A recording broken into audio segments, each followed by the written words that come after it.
My name is Tim Newton. I'm delighted and honoured to have been asked to deliver the Northcroft lecture at the British Orthodontic Society conference in October.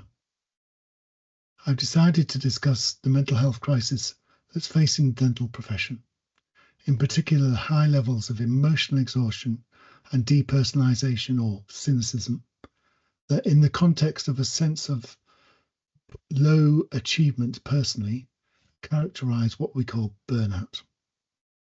A systematic review commissioned by the General Dental Council in 2021 found that across 32 studies, between 60% and 70% of all dental professionals report high levels of burnout. And the COVID pandemic had a significant impact on the practice of dentistry, and that was mirrored in a change in the mental health and well-being of dental staff.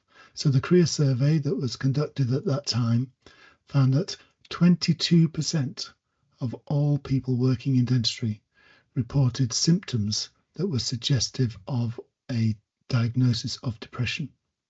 And furthermore, about 55% reported high levels of emotional exhaustion. Now, I believe that the solutions to this crisis lie in three things: working with individuals to support them, working across the profession as a whole, and changing the healthcare systems within which we work.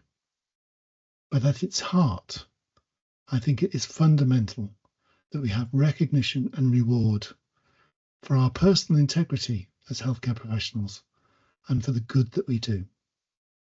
So perhaps by being good, doing good, we can feel good, or at least better. I hope you'll join me at the conference, and I really look forward to seeing you there.